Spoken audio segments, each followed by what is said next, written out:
City. Euh, donc du coup, aujourd'hui, on fait un atelier sur l'open source et les business models. Moi, pour te raconter un petit peu d'où je viens, je suis chef de projet pour FabCity Grand Paris pour le projet Reflow. Je vais expliquer un petit peu après ce que c'est que le projet Reflow, qui est un projet en recherche et développement dans l'économie circulaire. De formation, je suis ingé mécanique. J'ai fait de la recherche pendant 1 an à l'ETS à Montréal. J'ai utilisé beaucoup de logiciels open source. Donc, en tant qu'utilisatrice, j'ai vraiment pu comprendre l'intérêt d'utiliser des logiciels open source. Maintenant, je passe un petit peu de l'autre côté, là. Dans le cadre du projet RIFO de recherche et développement, on conçoit des produits open source. Donc voilà, c'est un petit peu d'où je viens et pourquoi est-ce que la question de cet atelier venait. Du coup, je vais vous faire travailler un petit peu pour savoir vous qui vous êtes. En tout cas, toi, Benjamin, là. Donc, je vais juste vous donner le lien du Miro. Hop, je vous mets dans le chat. Conversation.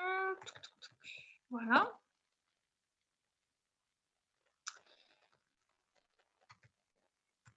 Et je vous invite à vous rendre dans le premier carré. Je ne sais pas si Benjamin, tu es dessus là. Là, ça me demande de me connecter. Il me semble qu'on peut participer à ça sans se connecter. Absolument, normalement. Est-ce que c'était le lien? Ça, je pense que c'était le lien Welcome. Est-ce que c'est le même lien que tu as en ce moment dans ton URL? Non, mais Mickaël l'a testé tout à l'heure. Il devrait fonctionner. Ouais, OK. Ouais, mais c'est vrai que je l'ai testé en étant connecté. Et je crois qu'il faut peut-être celui-ci alors. faut peut-être que tu puisses te connecter à un compte. Ouais, c'est ça. Là, lui, il va fonctionner d'après moi. Ouais.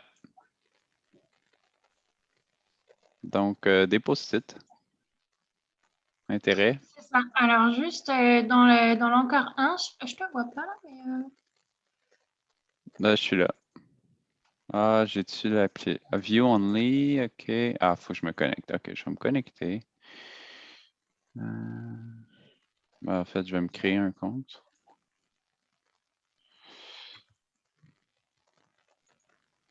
Sinon, je peux juste partager mon écran, puis tu me dis, comme on n'est pas beaucoup.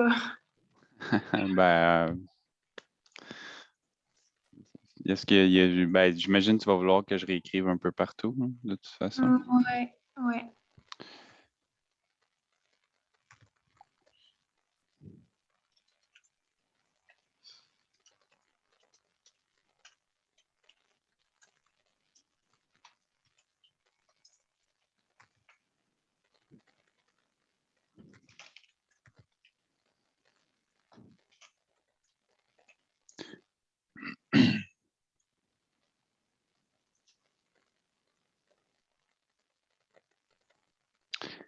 Voilà.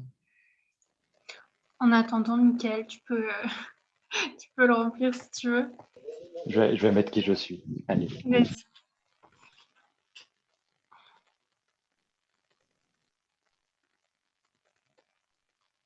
Voilà.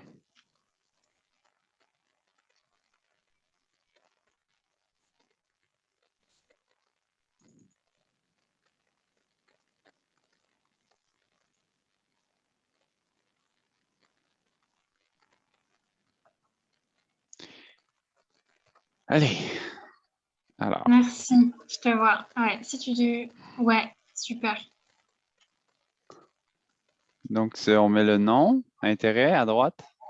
Et puis, oui, à droite, sur les petits post-it, si tu peux juste me dire quels intérêts particuliers tu as sur le sujet de l'open source et des business models associés à l'open source.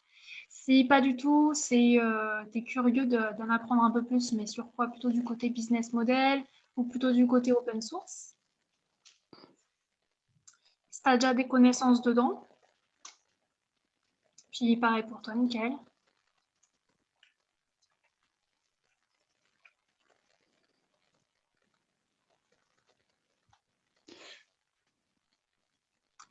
Et puis ensuite, je vous demanderai d'ajouter vos pronoms dans votre nom Zoom, si ça vous dérange pas. Comme ça, il n'y a pas de souci de... Je vous Tu, mégenre pas. tu veux qu'on mette nos noms dans Zoom? Vos pronoms, Nos pronoms.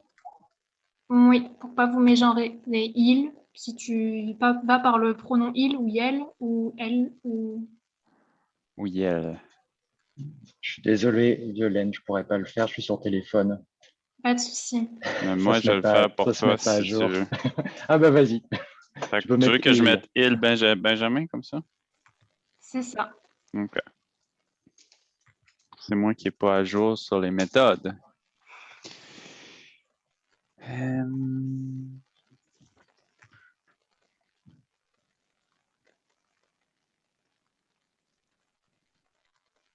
Super. Donc, Michael, je vois que tu as marqué modèle hybride, c'est-à-dire?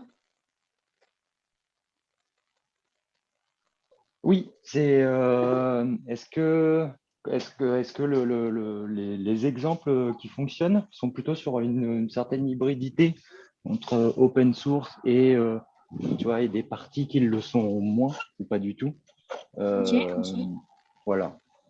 Intéressant. Petite connaissance de base sur tout ça, c'est-à-dire sur modèle économique puis open source, je suppose, les deux? excuse-moi. Pas de souci, pas de Répète-moi ta souci. question. Donc, tu disais petite connaissance de base sur tout ça, tu me parles des modèles économiques puis de l'open source, des petites bases dessus, c'est ça, sur les deux? Ouais, c'est ça. En fait, j'ai C'est ça. pas. Moi, je suis pas dans ce domaine-là, mais j'ai eu à. C'est parce que je jongle avec plein de fenêtres en ce moment. Euh, Puis là j'ai perdu le micro. Ouais, c'est ça. Ben, j'ai étudié un peu en sciences cognitives. Puis on avait plusieurs cours là, en informatique générale. Puis ouais, ben open source, moi, c'est sûr que ça m'apparaît comme étant des idéaux super, mais je trouve que quand on tombe dans le pratico, dans le faire vivre des projets, je suis toujours un peu sceptique, mais j'ai pas beaucoup d'expérience dans le domaine. Bah, super intéressant. Tu me disais, du coup, ton profil, c'est sciences cognitives, c'est ça? Bah, j'ai un profil un peu varié, mais j'ai fait 2 ans en informatique cognitive, que ça s'appelle, à l'UQAM. Ok. Ouais. Donc, informatique cognitive, c'est un espèce de programme un peu, voyons, euh, un peu, on invite les gens en informatique à venir résoudre des problèmes de sciences humaines ou des gens de sciences humaines qui ont besoin d'outils informatiques. C'est ça. Donc, moi, Ok, j'étais super intéressant. en psychologie expérimentale, puis on utilisait voyons, des réseaux de neurones pour comparer aux résultats humains. Super, ça a l'air super intéressant en tout cas. Voilà. Merci d'avoir rempli les intérêts. Donc, Benjamin, tu disais que tu aimes l'open source pour la confiance, la transparence. Super. Ouais. Curieux de savoir comment on fait de l'argent avec ça. Exactement, c'est le but. C'est cool parce qu'il y a de l'accessibilité des savoirs, incrémentation et développement par la communauté. Absolument. L'aspect collaboratif est super important. Ok, bah écoutez, merci beaucoup d'avoir rempli ça. Je vais repasser sur la présentation maintenant. Hop, affichage lire. Donc tout ce que vous m'avez montré comme intérêt, puis un petit peu votre profil et tout, on l'utilisera dans la deuxième partie de l'atelier. Donc j'avais mis des petites règles, mais je pense qu'il n'y aura pas besoin puisqu'on n'est que 3. Donc là, je vais vous présenter un petit peu le projet Reflow pour que vous sachiez pourquoi on souhaitait aujourd'hui proposer un atelier sur l'open source et les business économiques, puis pour comprendre un petit peu d'où on vient, sur quel projet on travaille. Ce sera une présentation très succincte. Puis si tu veux me poser des questions, Benjamin, dessus, il n'y a pas de souci, il y aura un petit temps réservé aux questions là-dessus. Donc le projet Reflow, c'est un projet financé par l'Union européenne via le programme Horizon 2020, H2020, et c'est l'acronyme de Constructive Metabolic Processes for Material Flows in Urban and Peri-Urban Environments across Europe, qui signifie, je prends mes petites notes, processus métabolique constructif pour les flux de matière dans les environnements urbains et périurbains en Europe. Donc, c'est un projet de recherche et développement en 3 ans qui a commencé en 2019 et donc il nous reste 1 an. Le but de ce projet, c'est de développer des outils et des méthodologies open source pour passer d'une économie linéaire, globale, à une économie locale, circulaire. Pour ça, donc en chiffres, le projet Reflow, c'est 28 membres, un consortium de 28 membres, dans 9 pays différents, sur 6 projets pilotes, et chacun des projets pilotes concerne une ville. Et chaque projet pilote concerne un flux de matière sur lequel on va travailler pour passer d'une économie linéaire globale à une économie circulaire locale. Donc, on a Berlin qui travaille sur la récupération de chaleur dans les eaux usées, Amsterdam sur le textile, Milan sur le gaspillage alimentaire, Weil au Danemark sur le plastique, Cluj-Napoca en Roumanie sur l'énergie urbaine et Paris sur le bois dans les constructions éphémères et l'événementiel. Donc, pourquoi j'insiste sur une économie circulaire locale? C'est parce qu'en fait, les projets sont développés dans dans une ville spécifique. Donc, forcément, il va y avoir des spécificités dans le développement des projets par rapport à l'environnement de la ville, mais aussi à la culture, à la taille de la population vivant dans ces villes, sachant que parmi les villes pilotes, on a par exemple des grosses métropoles qui font entre 1 et 3 millions d'habitants. Je pense à Berlin, Amsterdam, Milan, Paris. Et on va avoir des beaucoup plus petites villes, par exemple Cluj-Napoca en Roumanie avec 350 000 habitants et Weil, 50 000 habitants. Donc on s'imagine bien que les méthodologies mises en place, que les outils mis en place vont être très différents en fonction du contexte. Cependant, les résultats du projet Reflow doivent tous être non seulement open source, mais en plus réplicables. Donc en fait, même si les projets, les outils qu'on développe sont spécifiques à un environnement, nous, notre but, c'est de créer un noyau dur qui sera réplicable et une méthodologie pour l'adapter au contexte spécifique de la ville. Donc, le but, les livrables finalement du projet Reflow, c'est l'émergence de nouveaux business promouvant et participant activement à l'économie circulaire dans chacune des villes, la documentation et du partage d'expériences sur des méthodologies, des outils open source réplicables pour soutenir l'économie circulaire, et enfin la création d'un logiciel, d'une plateforme de réseau économique open source appelée ReflowOS, spécialisée dans l'économie circulaire, basée sur les principes de l'économie du donut, théorisée par l'économiste Kate Raworth en 2017, et je reviendrai un peu après pour expliquer ce que c'est que la théorie du donut. Je ne sais pas si vous êtes familier avec ça. Non, j'allais te le demander. Ben super, je te montrerai juste après, là, c'est dans 2 slides.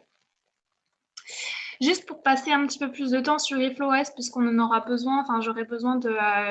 je reviendrai peut-être dessus plus tard, mais voilà, c'est juste pour vous l'expliquer parce que j'en parlerai un peu plus tard. ReflowOS, c'est un logiciel avec une interface, un cœur et un outil d'analyse de données qui va créer tout ça, tous ces 3 modules-là vont créer une base de données à l'échelle européenne commune pour répertorier des matériaux. Ça va permettre la mutualisation des ressources à l'échelle locale avec des filtres qui vont pouvoir vous permettre de visualiser des matériaux de réemploi à l'échelle d'une localité. Les différents acteurs et actrices du réemploi vont pouvoir s'inscrire sur la plateforme, annoncer les matériaux qu'ils ou elles récupèrent dans leur ressourcerie, leur recyclerie, dire voilà, tous les matériaux que j'ai récupérés, c'est ça, ou alors un déconstructeur va pouvoir dire voilà, moi j'ai déconstruit un bâtiment, j'ai ça comme charpente, j'ai ça comme poutre, je ne sais pas où est-ce qu'elles vont aller, je souhaite les vendre ou les donner. On va pouvoir mettre en relation les différents acteurs, actrices comme ça, mais aussi pouvoir permettre à des personnes qui ont des compétences dans le réemploi, par exemple, moi je suis designeuse, puis j'ai la capacité là, quand je vois une poutre, de te dire bah, ça ferait une belle étagère, et puis je vais le proposer à un client ou une cliente, etc. D'avoir une visibilité sur les stocks locaux disponibles en réemploi. Ça permet aussi, cette plateforme permet, et ça c'est hyper important en ce moment, la traçabilité des matériaux. C'est-à-dire qu'une fois que le matériau va être, entre guillemets, déclaré sur la plateforme, il va y avoir un document qui va être créé par la plateforme ReflowOS qui va retracer l'histoire du matériau en fonction de des transferts qu'il va subir tout au long de sa vie entre les différents acteurs, actrices qui l'achètent, qui le vendent, etc. Ça permet, in fine, d'avoir un document qui certifie l'origine du matériau et pourquoi pas aussi la conformité au projet dans lequel on souhaite l'incorporer. Donc finalement, c'est un réseau économique, c'est plus qu'une marketplace, c'est un réseau économique puisqu'il permet la mise en relation des acteurs et actrices. Et en plus, il permet aussi d'améliorer la visibilité des acteurs et actrices du réemploi qui mettent en avant leurs compétences en plus des matériaux qu'ils ont à disposition. Donc, je vous parlais là des différents projets pilotes dans chacune des villes. Puis Paris, donc FabCity Grand Paris, nous, on travaille sur le projet pilote de Paris, dans le bois, dans l'événementiel et les constructions éphémères. Donc FabCity Grand Paris est coordinateur du consortium parisien, qui est aussi composé d'une association de design Arcelonga, de la ville de Paris, puis de Volume Coworking. Donc, le projet, pourquoi on s'est intéressé au bois dans l'événementiel, c'est pas anodin, parce qu'à Paris, on a quand même 420 événements internationaux par an, avec 10 millions de visiteurs et 100 000 exposants. Ça produit énormément de déchets de bois, parce que les structures éphémères et les stands sont généralement créés en bois, fabriqués en bois. En plus de ça, en 2024, nous accueillerons les JO. Et ce projet-là s'inscrit également dans la charte des événements éco-responsables de Paris. Donc, nous, le but, c'est d'encourager la valorisation de ces matériaux par l'économie circulaire en mettant en place des collectes, tri, diffusion et des méthodes de réemploi de ces matériaux dans une dynamique locale avec des circuits courts et à travers un réseau d'acteurs-actrices du territoire. Donc, il y a deux axes. Réduire la quantité des déchets produits par les événements, dès la conception ou par la sensibilisation des différents acteurs et actrices sur l'utilisation de certains produits ou certaines méthodologies de montage-démontage, et fournir en ressources responsables des fabricants-fabricantes présents sur le territoire, Fab Lab, Makerspace, ébénistes, artisans-artisanes. Les différents projets qu'on met en place sur le consortium de Paris, on a l'incubateur Driven pour des startups développant des outils technologiques pour soutenir l'économie circulaire dans le bois. On a la création d'un label permettant de mettre en avant les pratiques responsables des organisateurs et organisatrices d'événements, les makers, les ébénistes, les artisans, etc. On a des interventions dans le cadre de formation pour sensibiliser à la création responsable. Et enfin, et c'est ce qui nous amène ainsi un petit peu aujourd'hui, la création d'un outil open source permettant de rendre visibles les gisements de bois. Je le proposerai en étude de cas un peu plus tard dans l'atelier. L'objectif aujourd'hui de cet atelier, c'est faire un partage d'expérience ou de vision de l'open source. Pour vous, quelle est votre vision de l'open source? Quelles sont ses valeurs? Ça peut être aussi, donc ce sera le cas aujourd'hui, d'apprendre un peu plus sur l'open source et des business associés, et aussi permettre d'avoir un regard extérieur sur certains projets open source ou des problématiques, en l'occurrence internes, sur des projets open source. Donc, je vous invite à retourner sur le Miro et on va regarder ensemble quels sont vos préjugés sur l'open source. Alors, si vous allez sur le petit encadré 2, j'aimerais savoir un peu ce que vous pensez de l'open source. Donc, j'ai séparé ça en trois parties. Donc, si vous avez de l'expérience en open source, bon, Benjamin, tu me disais que tu connaissais, mais que voilà, tu n'avais jamais forcément travaillé sur de l'open source. Vos préjugés, à votre avis, donc j'ai mis des petits post-it. Je vais juste, hop. Voilà. Et les freins, pour vous, quels sont les freins au développement de projets open source? Alors, je parlais d'open source en tant que logiciel, mais il existe plein d'autres formes d'open source. Il y a l'open source hardware, par exemple, si je veux fabriquer une chaise en open source, il me suffit de mettre ces plans de construction à disposition de toutes et tous. Ce sera une chaise open source, avec la liste des matériaux pour la construire. Je peux aussi avoir des lieux open source. Par exemple, les tiers-lieux sont des lieux open source puisque leur accès est gratuit, ouvert à tous. Effectivement, comme en préjugé, une chose que je vais rajouter, c'est que je pense juste au logiciel quand je pense à open source. D'ailleurs, il y a une association qui s'appelle Hardware Open Source. Ça t'intéresse à regarder plus tard. Donc, l'open source, effectivement, en général, on parle de logiciel, mais ça se construit bien, là, les autres formes d'open source. Et il n'y a pas longtemps, il y a quelques années aussi, il y a eu une organisation sur l'open source en tant que lieu pour la création d'une organisation pour les tiers-lieux.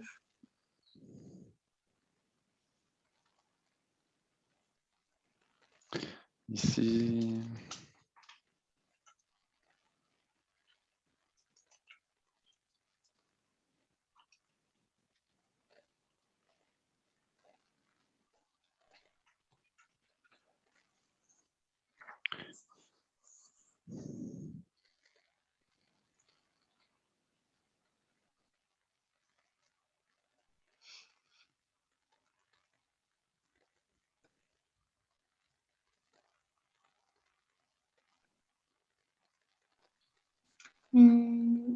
Oui.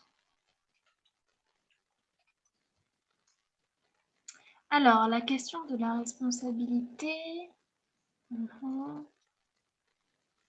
Super intéressant, Benjamin, les préjugés que tu mets. Alors, sur la responsabilité, peut-être que je développe, si tu veux. Mais c'est un faux préjugé, hein. Pas personnel. Non, je pense que c'est un vieux préjugé de l'open source. C'est la question de qui est responsable alors surtout sur la partie historique logiciel, quoi. C'est open source, ok, mais qui est responsable du suivi mais c'est un faux préjugé parce voilà, avec ces différentes années, etc., on sait que il y a des réponses à ça. Mais je pense que c'est un préjugé qui peut encore persister sur l'open source, ok, mais derrière, qui assure que ce qui est développé va perdurer dans le temps et c'est quelque chose dans lequel on peut investir du temps pour l'utiliser, utiliser cet outil, etc. Et que ça va pas être un projet qui va tomber à l'eau, quoi. La réponse est un peu plus compliquée que ce que tu penses. C'est une des problématiques actuelles de l'open source, ce qui est discuté dans les sommets l'open source encore et encore. Donc, ce sera très intéressant. On va en parler un peu plus tard. Ok, donc, pas de frein. Est-ce que vous avez des freins à l'utilisation ou au développement de projets open source? Donc, je lis les vôtres. Donc, la question En fait, j'ai comme probablement mixé les préjugés et les freins un peu ensemble. Pas de souci, ça marche, pas de souci. Donc, c'est long à développer car moins basé sur un modèle rentable. Donc, tu me disais que tu pensais juste à logiciel quand tu pensais à open source. C'est adopté par des groupes spécialisés, c'est donc moins mainstream. Ok, super intéressant. Tu comprends ce que je veux dire? Ouais. C'est comme, mettons, j'ai l'impression que c'est partagé par les makers, les Fab Labs, mais que le grand public connaît peut-être pas ça, puis c'est peut-être pas des valeurs publiques, grand public. C'est intéressant également. C'est intéressant également parce que l'un des aspects de l'open source, c'est justement que ça ne doit pas discriminer les groupes. Donc, ce que tu dis, le préjugé que tu dis, va à l'encontre finalement des valeurs de l'open source. Est-ce que vous avez... Ouais, je vois Michael qui écrit.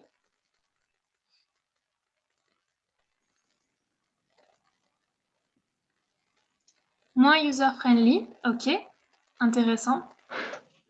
Je ne sais pas si c'est réellement un frein, hein, mais c'est ce qui, je pense, peut ressortir, c'est cet aspect tu vois, qui, contrairement à des solutions propriétaires, souvent est peut-être un peu moins. Ça rejoint ce que tu disais, Benjamin. C'est cette question de moins mainstream. Et ça passe aussi par les questions d'interface, etc.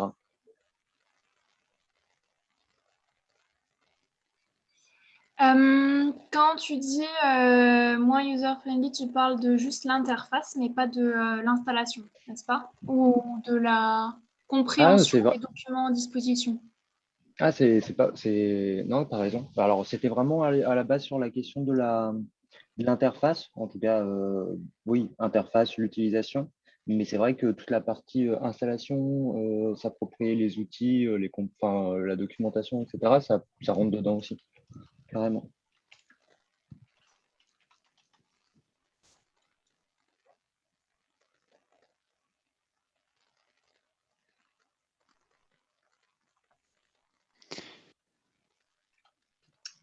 Ok.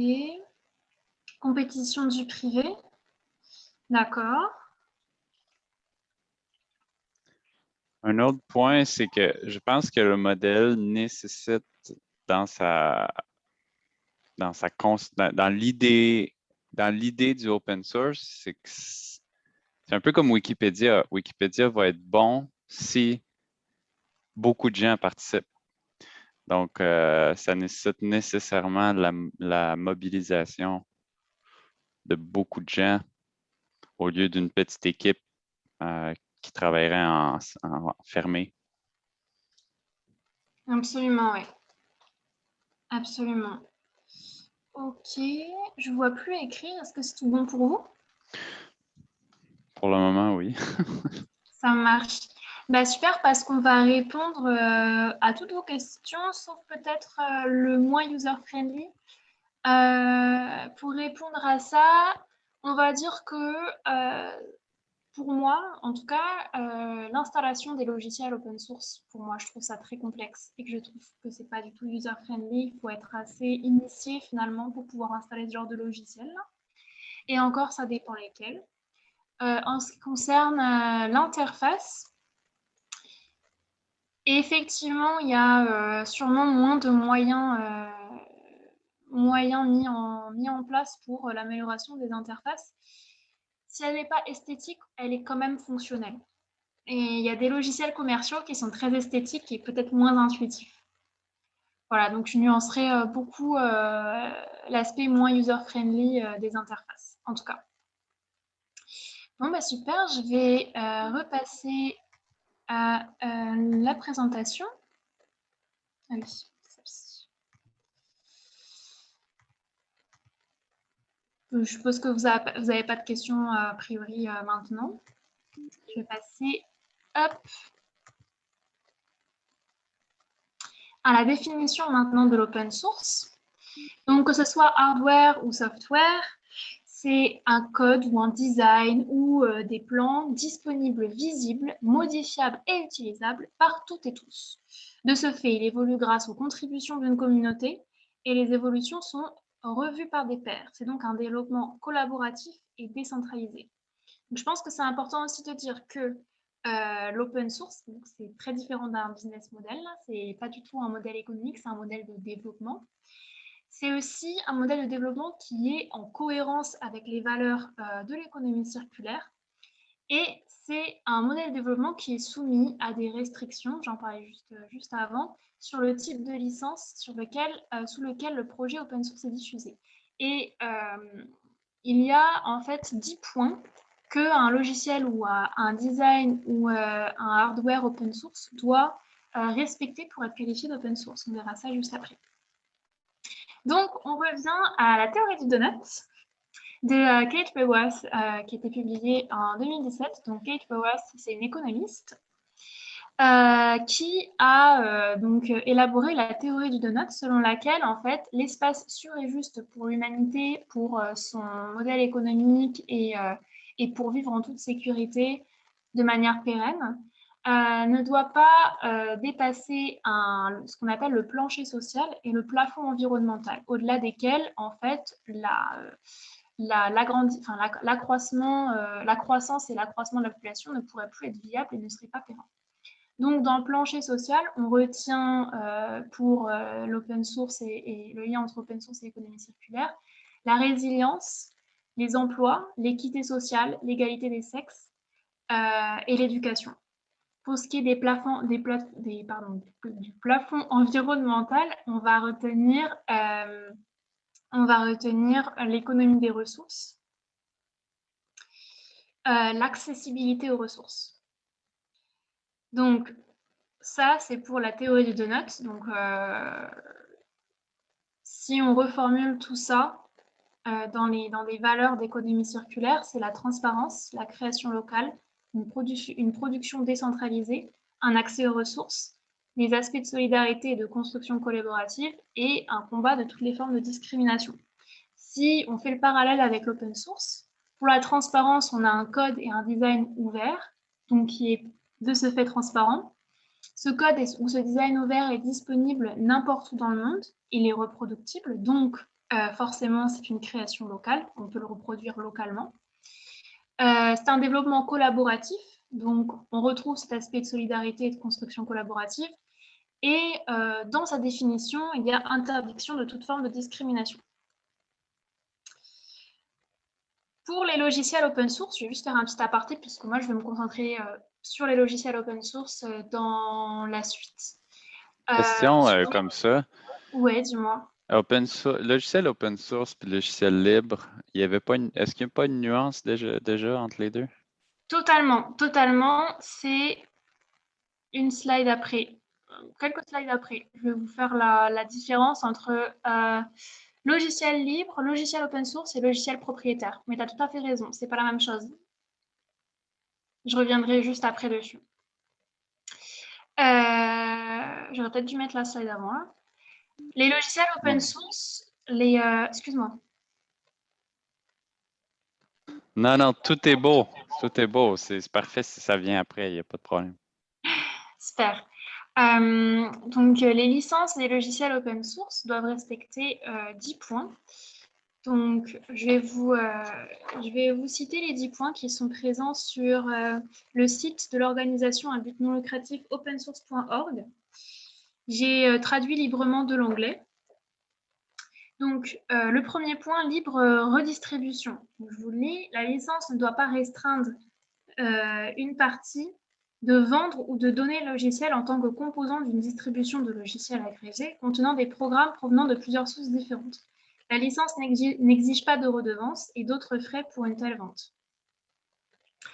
Source, pour le code source, le programme doit inclure le code source et doit permettre la distribution sous forme de code source et sous forme compilée, c'est-à-dire que le code source doit être exploitable s'il est publié. Les travaux dérivés.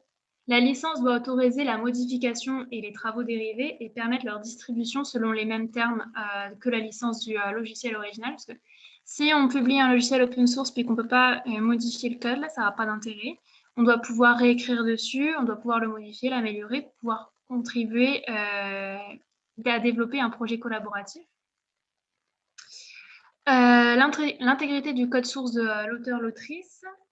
La licence peut restreindre la distribution du code source sous une forme modifiée uniquement si elle autorise la diffusion de fichiers de correction avec le code source, c'est-à-dire que soit on modifie directement dans le code source puis on le publie comme ça, soit on fait un fichier séparément et on publie la modification séparément du code source.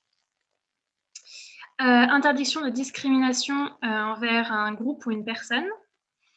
La licence ne doit pas discriminer en excluant ni individu ni groupe, mais elle ne doit pas aussi, donc on revient au préjugé que tu avais qui disait que seuls les initiés pouvaient accéder finalement au logiciel ou à l'open source. Normalement, c'est un logiciel ou un projet open source ne doit pas faire de discrimination envers un domaine d'expertise. Donc, il doit pouvoir être accessible à toutes sans restriction de domaine d'application. La licence ne doit pas être spécifique à un produit, c'est-à-dire qu'elle ne doit pas se baser sur un produit qui est payant.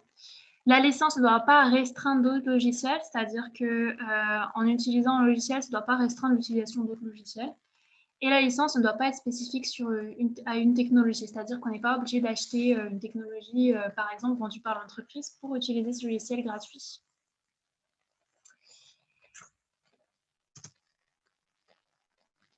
Alors ça, je l'ai fait juste avant.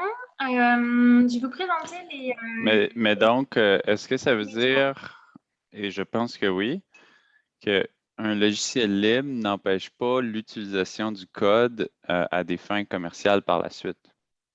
Absolument.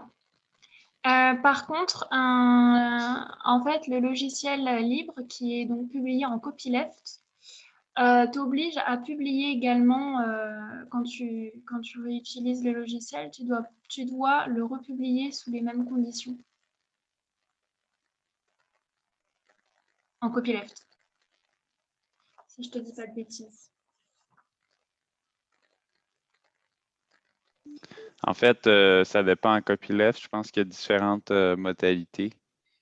Et... Le copyleft je te lis la définition du copyleft. Ouais. Droit d'utiliser, d'étudier, de modifier et de diffuser l'œuvre avec obligation de conserver ces mêmes autorisations. C'est ça, mais quand tu crées ton copyleft, tu peux décider si tu acceptes que la personne utilise à des fins commerciales ou non, etc. Donc, Alors, en fait, le copyleft tout court sans ajout, c'est un C inversé. Quand tu rajoutes des sigles, en fait, quand tu rajoutes des contraintes, c'est plus le copyleft juste avec le C inversé du logiciel libre. Normalement, c'est ce qu'on appelle les licences open source, où effectivement, tu as des paramètres. Mais après... En fait, ce que j'ai en tête, c'est le Creative Commons, mais est-ce que c'est la même chose ou pas? Non, c'est les Creative Commons, t'en as qui sont considérés comme open source et t'en as qui sont pas considérés comme open source. Et il y en a qui sont considérés pour les logiciels libres. Mais c'est pas forcément les Creative Commons, t'en as qui interdisent par exemple la commercialisation et c'est pas dans les valeurs de l'open source. T'as certaines licences de Creative Commons qui sont pas considérées comme des licences open source. Après vérification sur le site opensource.org justement. OK. Donc, je vais vous présenter les avantages et les inconvénients de l'open source. Les avantages d'abord, commençons par le positif. C'est en fait quand vous publiez un code source ou un design gratuitement et ouvert à toutes et tous, on va avoir un phénomène d'accélération de l'innovation. C'est-à-dire que, en fait, vous allez mettre à contribution, et on revient un petit peu à ce que tu disais, Benjamin, c'est que la contrainte, c'est qu'il faut avoir un grand bassin de participants-participantes. On va avoir une vague de contributeurs, contributrices qui vont apporter des modifications au code et qui vont les publier. Ça a été un phénomène qui a été très inattendu et quand il a été mis en place par, entre autres, un des pionniers, c'était Linux. Et on s'est rendu compte qu'en fait, l'accélération de l'innovation et les fonctionnalités que ce modèle de développement et d'innovation apportait étaient incomparables à un modèle d'innovation traditionnel qui est fait dans une entreprise avec une petite équipe de développeurs-développeuses. Donc ça, c'est un gros avantage, c'est que vous avez à disposition, en fait, finalement, une quantité d'amélioration de nouvelles fonctionnalités énormes comparée à si vous mettiez à contribution des développeurs-développeuses que vous embauchez. Et le deuxième aspect, c'est qu'on a la création d'un réseau autour de ce produit, de ce code, qui va trouver les bugs très rapidement, beaucoup plus rapidement que si vous travaillez dans une entreprise avec des développeurs en interne. Sans développeurs dans un projet open source, si vous avez 100 contributeurs, contributrices qui trouvent chacun un bug, ce sera toujours plus de bugs résolus que 5 développeurs qui en trouvent 5. alors qu'il y en a beaucoup d'autres. Les inconvénients qui sont liés à ces avantages-là, c'est la gestion de la communauté. Comme tu disais, il faut savoir trouver une ligne directrice pour diriger les innovations, parce que sinon ça peut partir dans tous les sens. C'est un gros problème dans l'open source, c'est de pouvoir diriger l'innovation. Et comme c'est un modèle de développement qui n'est pas basé sur, comment dire, la propriété intellectuelle n'est pas au cœur du modèle de développement de l'open source, puisque justement, on met en avant, enfin, on met gratuitement à disposition l'entièreté du code, du design, etc. Donc voilà, c'est comment trouver un modèle économique viable. Donc là, je vais vous citer Je vais vous citer, alors j'arrive plus à retrouver son nom, mais en tout cas, ce sera dans la biographie juste en dernière slide. C'était un participant de l'Open Source Summit de 2019. J'essaie de vous le retrouver parce que sinon ça ne fait pas de sens. Bon, en tout cas, donc c'était un CEO dans l'open source qui a créé, cofondateur de DMS, si je ne dis pas de bêtises, en 2019, qui disait donc qu'un modèle économique doit être construit au cas par cas en fonction de la gestion de la communauté et de bien d'autres paramètres, et que c'était des enjeux majeurs. Donc maintenant, ça vous va, je vais faire une revue des modèles traditionnellement associés à l'open source. Et ensuite, on passera aux études de cas et aux réflexions. Je vais checker l'heure juste avant. Carrément. Super. Super, il nous reste 1 heure. Donc, si ça vous va, on va continuer. Donc, le modèle traditionnel... Ouais. Super. Le modèle traditionnel d'un business model, c'est il faut innover premier et seul, si possible, pour tirer un maximum d'avantages de l'introduction sur le marché. D'après Charlot et Mion 2015, l'ouvrage sera dans la bibliographie à la fin de la présentation. Et ça repose sur... Le business model repose sur la propriété intellectuelle, alors que pour le modèle de l'open source, pour le modèle de développement de l'open source, ce genre de projet est communautaire, ouvert. Il ne repose pas les business models associés ne peuvent pas reposer nécessairement sur la propriété intellectuelle, et le modèle d'innovation valorise la création.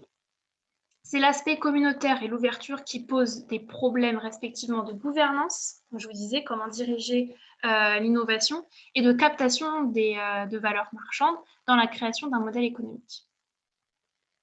Donc là, on revient avec logiciel libre, logiciel open source et logiciel propriétaire. Donc la définition du logiciel libre. Le code source est ouvert, généralement financé par des dons, avec aucun impératif commercial et diffusé en copyleft. Donc, je reviens sur la définition de copyleft, c'est droit d'utiliser, d'étudier, de modifier et de diffuser l'œuvre avec obligation de conserver ces mêmes autorisations. Logiciel open source qui est entre logiciel libre et logiciel propriétaire. Le code source est ouvert mais est développé dans une dimension qui reste commerciale et laisse la possibilité à la fermeture du code source par la communauté gouvernante. Le logiciel n'est pas breveté, sa diffusion est libre et gratuite, mais ses conditions de partage sont assujetties à leur licence spécifique. Donc, on revient sur les licences Creative Commons dont tu parlais. Juste pour la petite histoire, le terme open source est apparu pour la première fois dans La cathédrale et le bazar de Raymond, publié en 1998, qui justement revenait sur l'histoire de Linux et sa création. On l'appelle Open Source Innovation dans le sens plus global, dans le sens où c'est le mode de développement qui apporte un avantage compétitif aux initiateurs et initiatrices de ce genre de projet. Pour finir, donc l'utilisation la plus restrictive du logiciel, c'est le logiciel propriétaire. Donc le code est fermé, il n'y a pas moyen d'y accéder. Il y a une détention des droits de la propriété intellectuelle par l'entité émettrice et c'est à vocation commerciale. Je vais revenir sur... Enfin, je vais revenir. Je vais passer à... Je sais pas si ça a répondu à tes questions d'abord, peut-être Benjamin. Oui. Euh,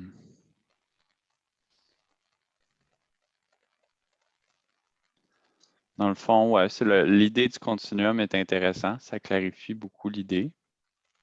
Logiciel libre, c'est vraiment plus. C'est le plus permissif, ouais. Ouais. Mais oui.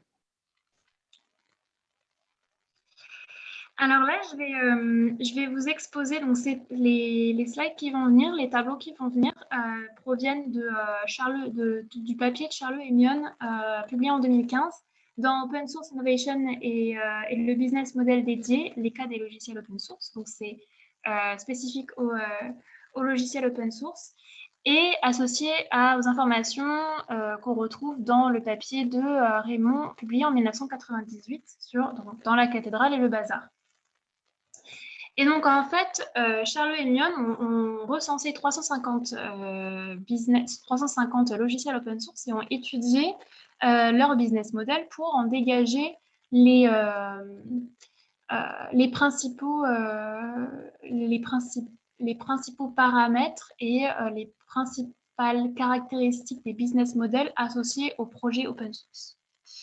Donc, je vais les présenter. Il y en a, on va d'abord parler de la nature de l'entité éditrice. Donc, ça, c'est les 5 paramètres, enfin 5 possibilités différentes pour la nature de l'entité éditrice. En jaune et en bleu, je vous expliquerai un peu plus tard dans l'atelier à quoi ça correspond. Donc, pour l'entité éditrice, ça peut être une communauté, une association, un petit groupe de personnes sans entité juridique, une fondation ou un éditeur open source. Éditeur open source, on entend par là une entreprise. Ensuite, on a 4 modèles de gouvernance différents, hiérarchique, réseau, marché et bazar. Bazar dans le sens où c'est de l'autogestion. Donc la hiérarchique, ça autorise un contrôle fort. La contribution à l'évolution du code, etc., est assez faible. La gestion des contributeurs-contributrices, c'est un contrat d'employabilité. C'est-à-dire que c'est des personnes qui sont dans une entreprise, par exemple, et qui sont payées pour développer et améliorer le code et produire des nouvelles fonctionnalités. En réseau, on a un contrôle moyen, une incitation à la contribution moyenne et la gestion des contributeurs-contributrices est relationnelle. Par exemple, c'est un consortium de plusieurs entreprises qui vont construire un logiciel en commun. Et donc, l'incitation à la contribution est restreinte à ce consortium d'entreprises. Marché, donc un contrôle faible, incitation à la contribution fort, gestion des contributrices, contributeurs et contractuels. Et pour le bazar, contrôle faible, on n'a pas vraiment la gestion des innovations, etc. Incitation à la contribution faible, puisqu'il n'y a pas d'incitation finalement d'une instance gouvernante. Et la gestion des contributeurs-contributrices, bah là, le code est laissé en copyleft, et que est laissé en copyleft. C'est donc une licence qui est ouverte. Il n'y a pas de... Oui. Quand tu parles d'incitation à la contribution, tu parles de bénévolat. Est-ce que c'est un peu ça que ça réfère? Pas forcément. Par exemple, incitation à la contribution, c'est des personnes qui vont développer des... par exemple, dans le sens de la hiérarchie, par exemple, dans le modèle de gouvernance hiérarchique, comme c'est la gestion des contributeurs-contributrices, ça va être un contrat d'employabilité. Finalement, c'est des personnes qui vont être payées pour le faire, sauf que tu ne vas pas payer 100 personnes comme, par exemple, dans le modèle de gouvernance en bazar où tu as un logiciel qui est visible et disponible pour tout le monde et là, tout un chacun peut contribuer. Par contre, tu n'as pas t'as pas forcément d'intérêt à contribuer. Alors que, par exemple, le problème dans le fonctionnement hiérarchique, c'est que tu as un intérêt, certes, mais tu vas employer que 2 ou 3 personnes pour travailler sur le logiciel. Donc, en fait, en mélangeant les deux, finalement, l'incitation, elle est faible pour les deux.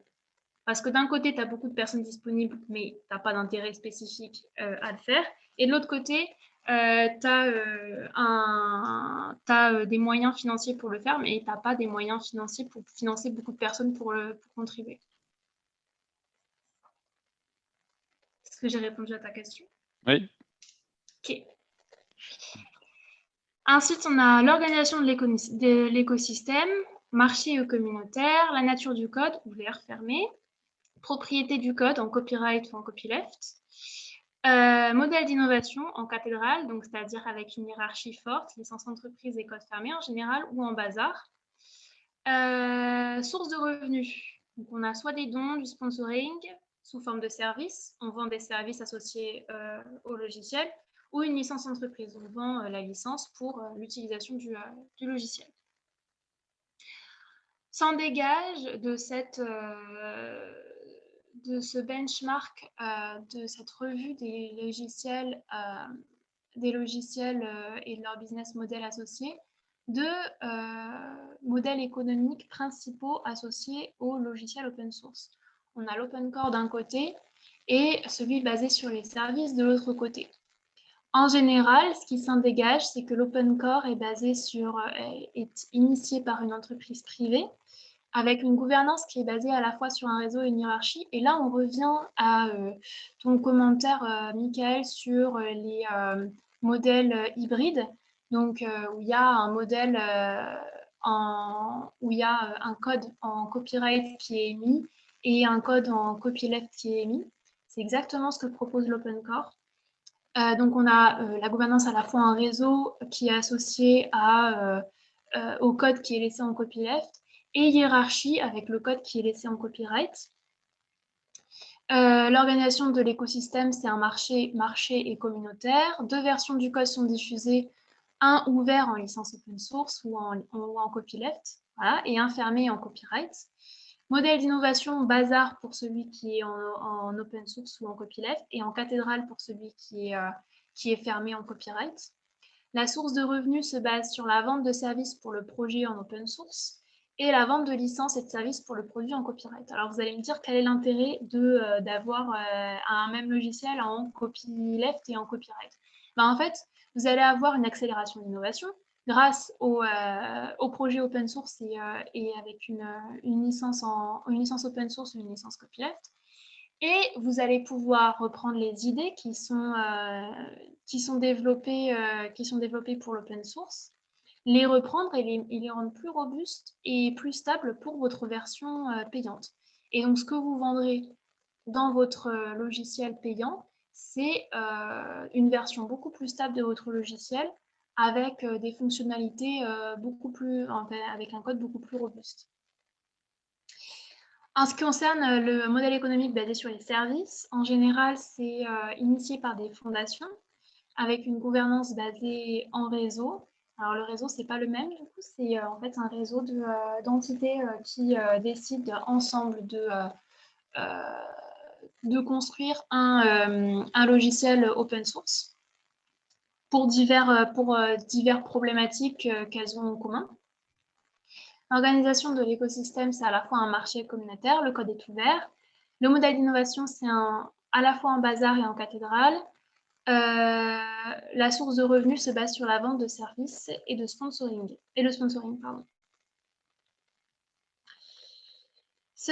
La problématique qu'on a dans l'open source, c'est que donc en fait,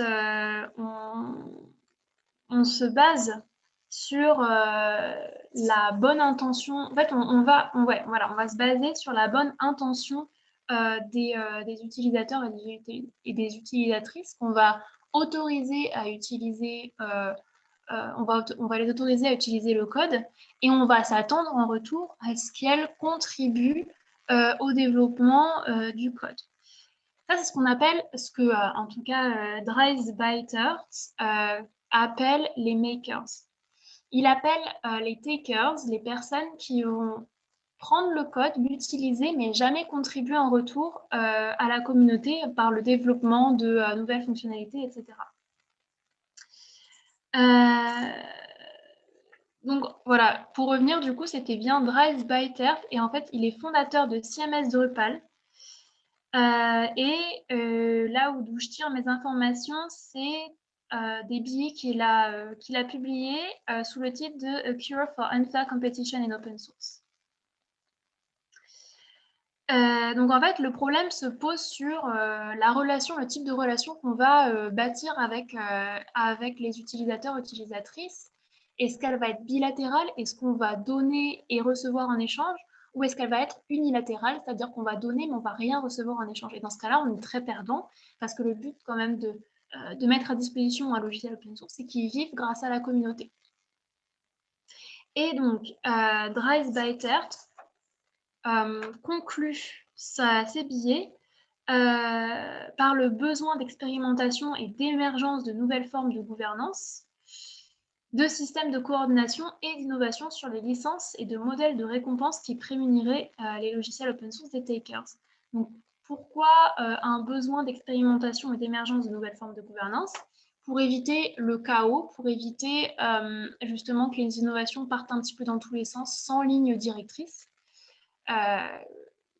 claire, et des nouvelles formes, des innovations sur les licences qui permettraient justement soit d'avoir un contrôle sur les innovations possibles, soit d'avoir un contrôle sur la bilatéralité de la relation entre les utilisateurs et utilisatrices et l'entité émettrice du logiciel. Est-ce que vous avez des questions? Est-ce qu'un taker, c'est quelqu'un comme moi qui utilise sans participer ou est-ce que on parle plus des compagnies qui vont réutiliser le code à leur propre fin commerciale sans participer? Alors, c'est pas très bien défini dans ces billets, mais il met quand même la nuance, il met quand même une nuance en disant qu'il y a des utilisateurs et utilisatrices individuels qui vont utiliser ça, puis qui ne considèrent pas ça forcément comme des takers. Mais il va parler des grosses entreprises qui vont utiliser les logiciels pour faire du profit, qui vont dégager énormément d'argent en utilisant ce logiciel et qui ne vont pas réinjecter cet argent pour la communauté. C'est ça, étant donné que le modèle, on a vu qu'un des 5 modes de financement, par exemple, c'est des contributions, pourrait, à un minimum, s'il y avait les valeurs de l'open source, serait de redonner des contributions volontairement. C'est ça. Il y a pas mal d'entreprises. Par exemple, une des incitations qu'on peut avoir pour justement permettre la contribution, enfin cette relation à deux sens, dans les deux sens, c'est qu'il y a des entreprises qui vont proposer des services basés sur l'open source et qui vont contraindre leurs clientes de réinjecter des fonds, que ce soit en ressources humaines ou monétaires, dans l'élaboration et le développement du logiciel. Il y a des entreprises qui font ça, puis il y a beaucoup d'exemples comme ça, mais en fait, il y a aussi énormément d'entreprises qui vont uniquement prendre le logiciel et ne pas contribuer en retour. Et donc, en fait, Dries Buytaert, j'espère que j'écorche pas trop son nom, conclut en disant que c'est un petit peu ce qui tue l'open source aujourd'hui.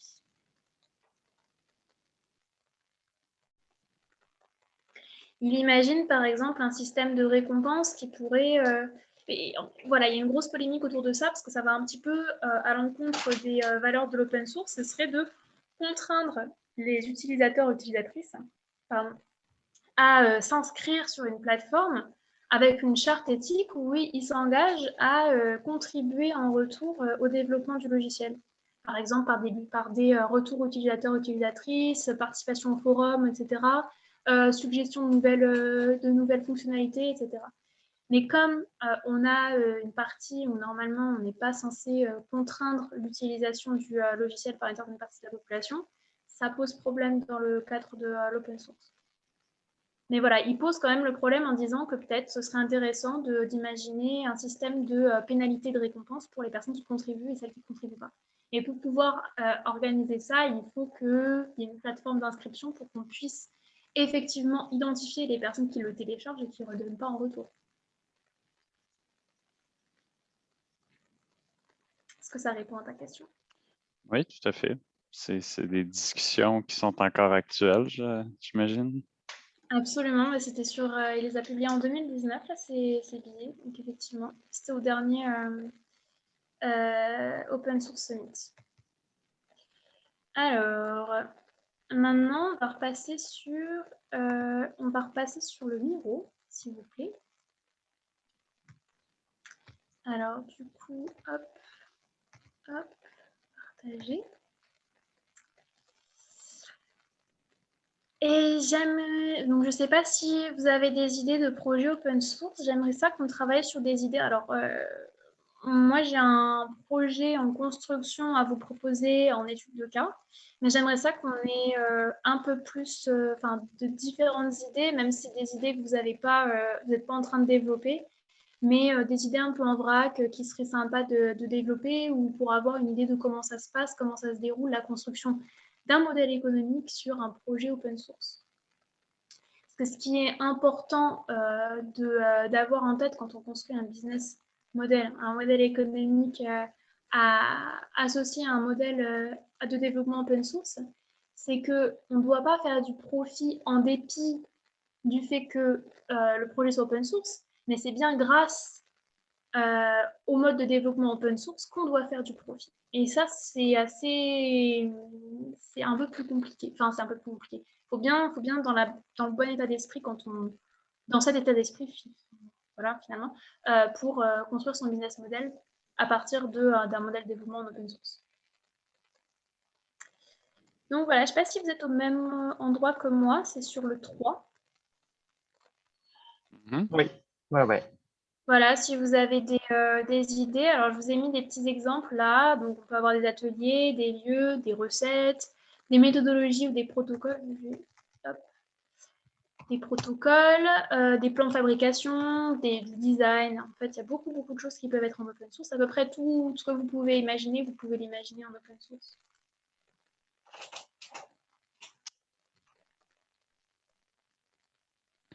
Mais ce que tu aimerais qu'on fasse, c'est qu'on donne des idées de projet. Donc, par exemple, si on prend ton Reflow, ce serait de mettre un post-it et de dire projet de base de données, de partage de matériaux.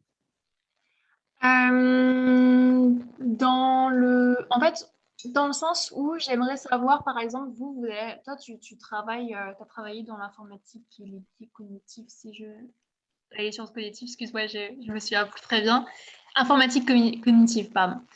Par exemple, un projet dans ton milieu, où tu te dis, ce serait chouette d'avoir un projet comme ça en open source. Pour que ça corresponde un peu à ce que vous connaissez dans vos milieux, etc., que ce soit quand même assez intéressant de travailler dessus. Moi, je vous propose un cas d'étude qui me concerne sur mes problématiques à moi, mais j'aimerais ça qu'on travaille aussi sur des études de cas qui vous concernent vous, sur des projets fictifs ou pas, des idées comme ça que vous auriez. Par exemple, je ne sais pas, moi j'aimerais ça avoir une table en open source, je ne sais pas, avoir un atelier je sais pas, voilà, avoir un tiers-lieu, un tiers-lieu spécialisé dans la communication sur comment remplir sa fiche d'impôt. Je sais pas, voilà, ou à des démarches administratives, je sais pas, quelque chose comme ça. Et on va en prendre un chacun de projets, puis on va regarder comment construire un business model à partir de ce projet-là, comment on peut en fait entretenir le projet, le rendre durable grâce à l'open source.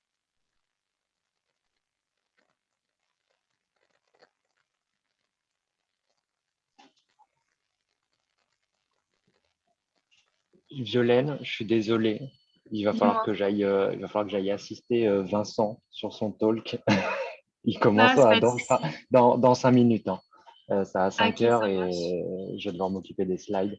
Mais en idée en vrac, moi, je sais pas comment le formuler, mais c'était tiens, ça, je sais pas, j'en parle vite fait. On travaille sur le projet du Fab City Store et toute la réflexion qu'on a, c'est comment on arrive à créer un outil de catalogue tu vois, un outil de gestion de catalogue en open source avec toute la documentation sur créer la communauté locale autour, etc. Euh, voilà. Je ne sais pas comment Alors, formuler attends, ça. tu me disais outils de gestion de catalogue pour... Pour des artisans et créateurs. En gros, tu vois, d'avoir de catalogue de mise en avant de leurs produits et de leurs créations, qui est facilement, qui est partagé et facilement implémentable dans n'importe quelle localité, quoi, et améliorable, etc.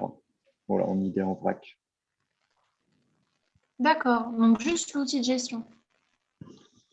Ouais, enfin, l'outil de gestion, c'est, tu vois, c'est l'outil de création du catalogue et de vitrine et de gestion, parce que derrière, comment tu renseignes les projets, etc. Donc, c'est Mais plus ça, un logiciel ou une méthodologie ou un protocole? plus un logiciel avec un protocole D'accord, pour après remplir ce catalogue, quoi.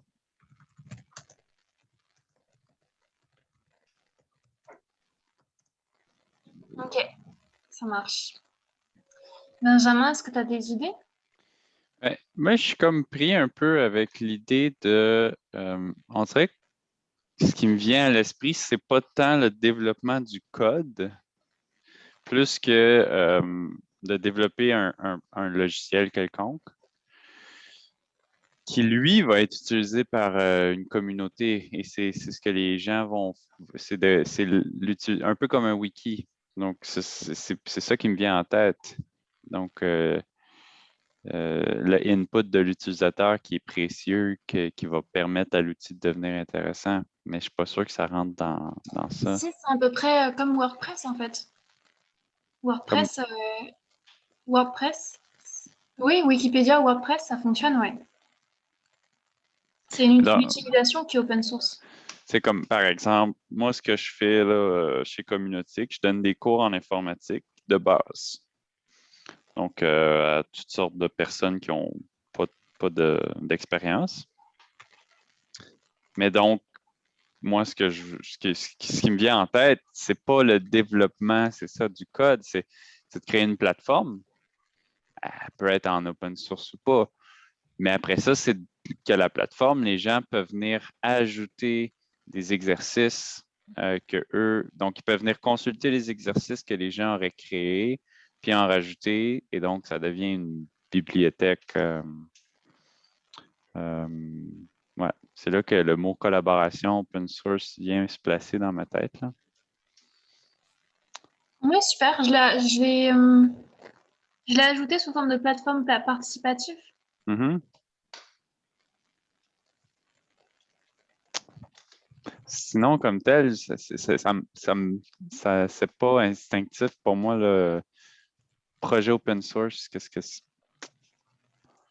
Et ça fonctionne dans l'open source, là, plateforme participative. Euh, c'est en Parce- fait, si tu as une plateforme participative comme ça, tu vas avoir une plateforme mise à disposition et d'un autre côté, tu vas, par exemple, vendre des fonctionnalités un peu plus particulières, donc pas comme Wikipédia, mais plutôt comme WordPress. Je ne sais pas si tu as déjà utilisé ça. Peut-être que je ne le prononce pas correctement, mais c'est en fait un outil qui te permet de créer des sites internet gratuitement. Oui, oui, oui. Voilà, et bien ça, c'est considéré comme open source parce que tu peux y avoir accès librement et d'un autre côté, en fait, tu peux acheter, enfin, tu peux avoir une version payante. Et ce que tu payes, donc tu télécharges le WordPress, tu télécharges WordPress, c'est payé, tu l'achètes en fait, et tu peux ajouter des fonctionnalités à cet outil en codant des particularités, enfin des modules et des fonctionnalités. Donc, par exemple, si tu as une plateforme participative qui est gratuite, là, tu peux proposer en service l'achat de ce logiciel-là de plateforme participative pour ajouter des fonctionnalités, pour ajouter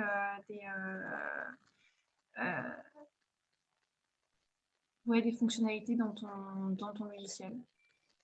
Et être libre de le modifier comme tu veux, avec en association comment dire, des services associés. Juste vérifier ce que je dis parce que là, je l'ai vu sur un des papiers. J'ai arrêté le partage d'écran, mais je suis toujours sur le... Oui, il n'y a pas de problème.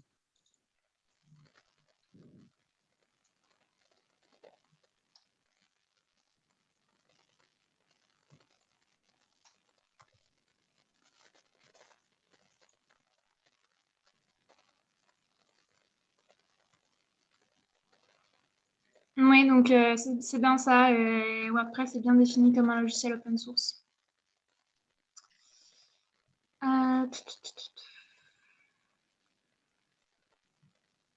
C'est ça.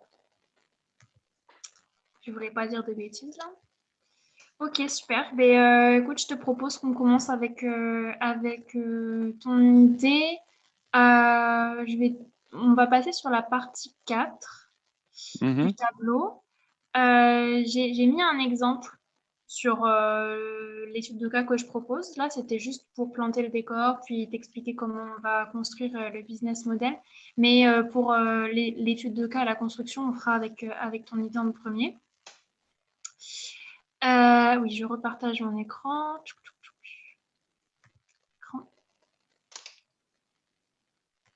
Je peux plus partager mon écran, Benjamin. Je sais pas pourquoi. Essaye donc. L'animateur a désactivé le partage d'écran par les participants. Est-ce que je suis participant? C'est parce que je pense que Fab Foundation est rentré me remettre animateur. Tu as perdu ton host, sûrement. Mais là, tu devrais pouvoir. Oui, merci. Ok, super. C'est bien Miro? Oui, c'est bien Miro. Ouais. Ok, alors là, je veux juste revenir sur les tableaux, mais c'est plus informatif. Les tableaux que je vous ai présentés juste avant. Que je vous ai présentés juste avant.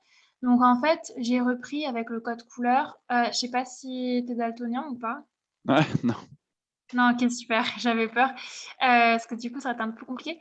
En jaune, c'est les différents paramètres du modèle économique basé sur le service. En bleu, c'est différents paramètres du modèle économique basé sur le modèle économique open core. Et quand c'est en vert, ça concerne les deux modèles économiques. Merci, Mickaël. Très vite. Oui.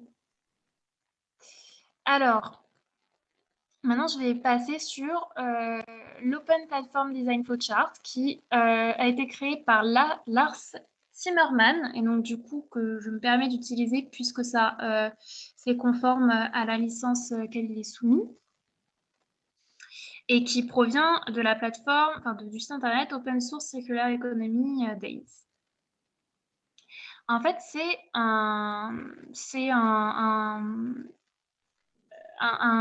comment dire? C'est un papier qui nous permet, étape par étape, de construire un business model et surtout de voir est-ce que l'open source est fait pour mon projet? Est-ce que je vais pouvoir, grâce à ce projet-là, passer en open source? Est-ce que l'open source va pour moi me bénéficier en tant qu'entité émettrice de l'open source pour finalement pouvoir extraire de la valeur et pouvoir retirer de l'argent de ce projet-là? Est-ce que l'open source va m'aider à pouvoir construire à pouvoir récupérer de l'argent sur ce projet-là, ou au contraire, est-ce que c'est impossible et dans ce cas-là, je ne devrais pas passer à l'open source? Donc, on va passer sur chacune des études de cas, comment on construit ce modèle, enfin, comment on remplit ce papier-là. Donc, en premier, on lit le nom du projet. Ensuite, dans la première case, donc là, si tu vois, tu as la colonne toi, tu as la colonne ton écosystème et ton réseau. En premier, tu dois dire qu'est-ce que j'ai dans mon produit, qu'est-ce que j'ai à disposition. Et qu'est-ce que j'ai à disposition et qu'est-ce que je peux me permettre d'ouvrir, qu'est-ce que je peux mettre à disposition gratuitement en licence open source. Donc, pour le projet de la dimension, donc là, j'explique juste et après, je passerai à la présentation de la dimension. Donc, c'est ça. Ensuite, la deuxième, c'est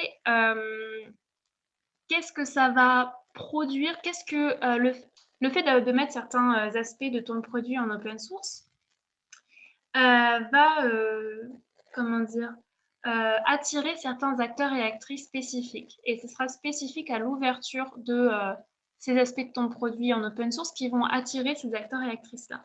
Donc, c'est ce qu'on appelle, c'est ce qui est entendu dans les rôles et actions, comment dire, enclenchés.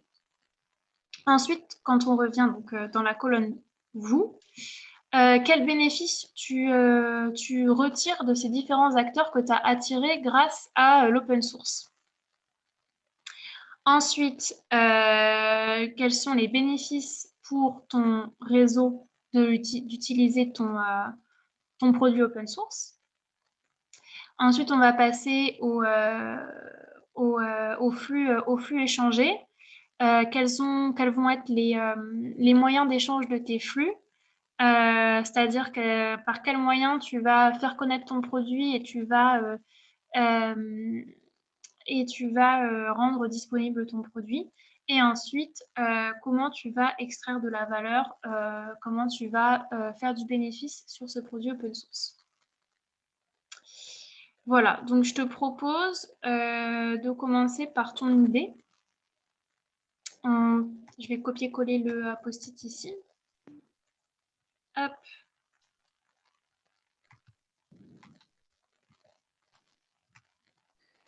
Hop, je vais le mettre ici. Hop. Donc, par exemple, si tu avais une plateforme participative avec partage de connaissances et ajout, qu'est-ce que tu voudrais ouvrir? Qu'est-ce que tu voudrais mettre, rendre disponible et gratuit au public? Ben, le but, c'est de créer une plateforme.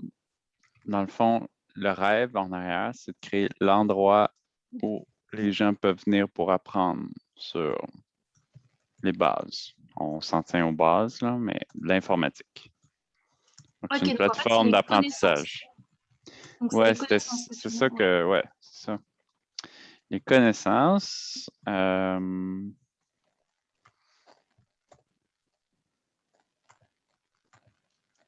Ok. D'autres idées? Ou c'est les connaissances? C'est amplement suffisant. Les connaissances, mais imaginons une super plateforme où c'est pas juste les connaissances, ça peut être sous différentes formes aussi, là. Ça peut être créatif, là, soit, disons, de rendre la possibilité un peu comme déposer des vidéos, de rendre des possibilités de développer des exercices. Ouais. Super, super. Alors ça, ce ne sera pas dans cette case-là, mais je le marque.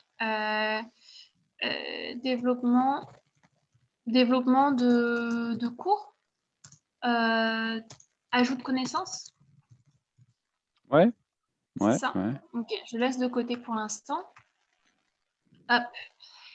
Grâce à l'ouverture des connaissances sur ta plateforme, qu'est-ce que ça va attirer comme acteur et comme profession ou voilà. Quels vont être les acteurs que tu vas capter grâce à l'ouverture en open source de ces connaissances? En fait, c'est ça. Il va y avoir les utilisateurs finaux, là, donc les gens qui vont venir apprendre. Mais ça va faire venir aussi tous les formateurs de ce monde qui développent déjà de la formation pour... donc, ça va réunir les formateurs. Et c'est eux qui vont participer à la création de contenu. C'était pour ça ma question. Le logiciel en arrière comme tel, il peut être ouvert, mais lui, il va être géré par une personne. C'est vraiment le contenu qui est open source.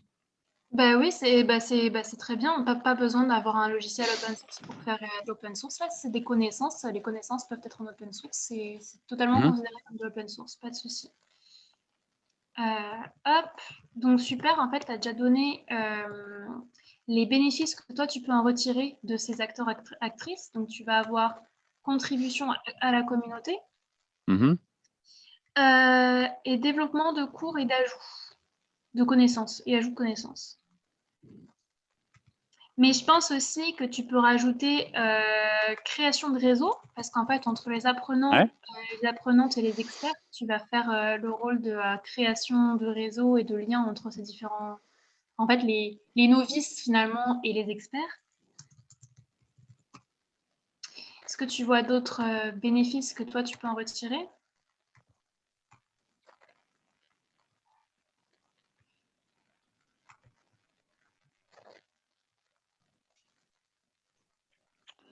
Non.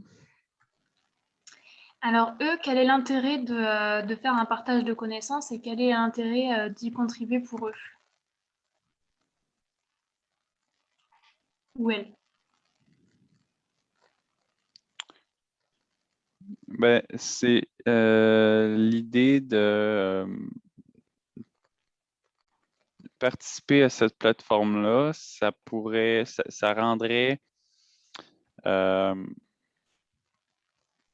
le souhait en arrière, c'est que, disons que j'ai de la formation à donner, ça devient une référence fiable et euh,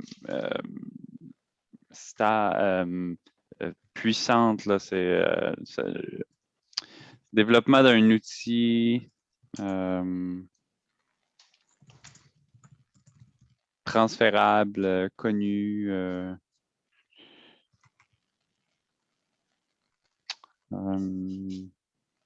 Rendre visible ton outil.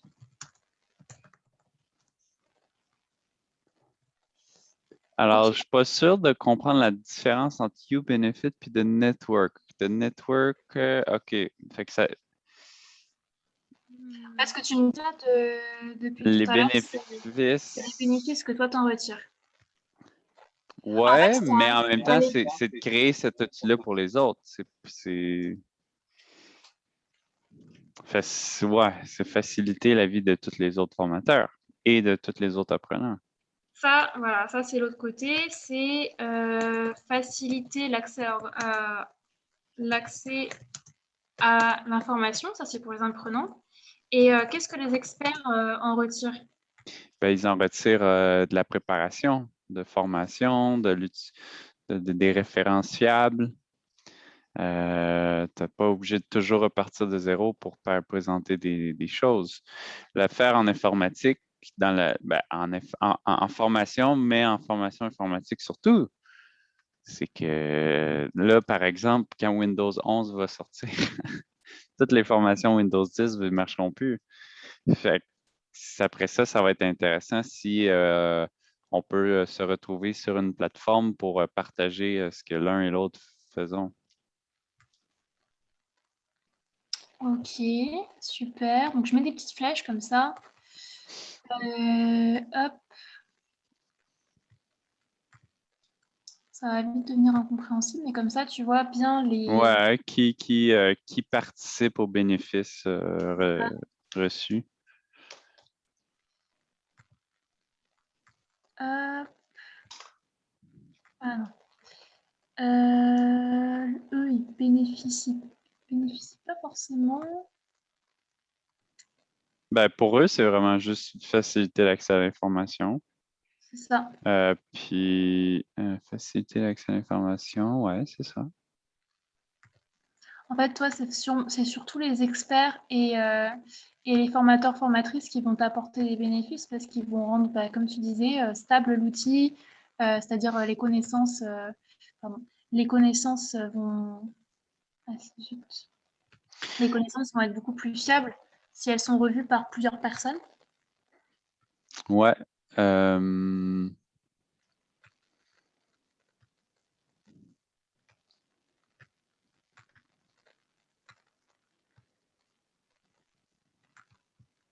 Voilà. Donc, ton Donc, réseau, après ça, il faut faire de l'argent avec ça. c'est ça, ça va être un peu complexe. Les moyens d'échange que tu vas avoir de ces connaissances-là, du coup, tu me disais une plateforme. Donc, where is exchange happening? Ouais, plateforme. Plateforme en ligne. C'est sûr qu'on peut imaginer différents endroits sur la plateforme, là, entre un forum du chat ou des posts. Ouais. Ok, et peut-être la participation à certaines formations dans certaines écoles ou quelque chose comme ça? Oui. Tu veux dire d'aller faire de la promotion? C'est-à-dire de présenter, ouais, absolument, de présenter l'outil dans certaines formations ou d'inciter certaines écoles, certains apprenants, apprenantes à utiliser l'outil. Ah oui, oui. Ça peut devenir un outil utilisé comme formellement par les écoles.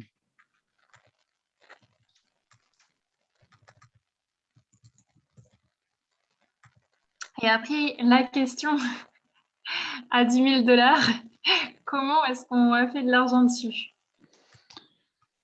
Mais c'est sûr que le premier réflexe que je dirais, c'est d'offrir la plateforme gratuitement, mais avec des fonctionnalités supérieures. Surtout si on pense à l'école. Mais qu'est-ce qu'on peut retirer de plus? On veut que ça reste gratuit. En fait, je sais pas. Est-ce qu'on peut faire payer les apprenants pour une plateforme de qualité, mais c'est gratuit pour les formateurs de venir le déposer? Ou à l'inverse, est-ce que c'est gratuit pour les apprenants, mais on fait payer les formateurs pour venir participer? Non, je sais pas. Est-ce qu'on peut, dans le fond, présenter une partie de l'information puis faire payer pour le reste? On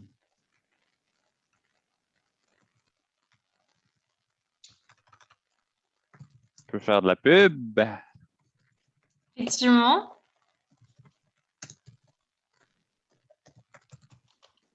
Est-ce que c'est assez le cas souvent de voir de la publicité dans des logiciels où ça s'attribue peut-être moins dans un logiciel, mais plus dans un site web, là, mais Oui, c'est plus un site web. Mais si pour ton cas en particulier, là, c'est une plateforme en ligne, tu peux totalement avoir des... tu sais, je pense moi, je suis dans le communautaire, puis dans les sites très utilisés en communautaire, c'est souvent plein de publicité.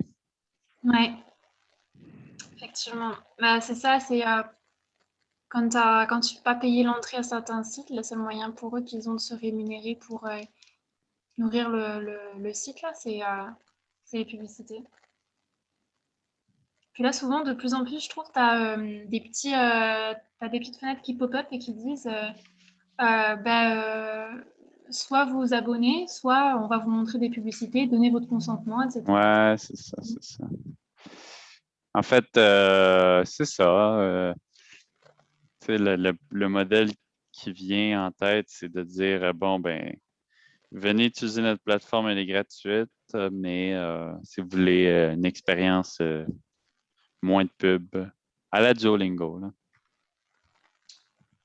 C'est vrai, à la Duolingo, ouais, ouais, je pensais, ouais, c'est vrai qu'il y a ça aussi.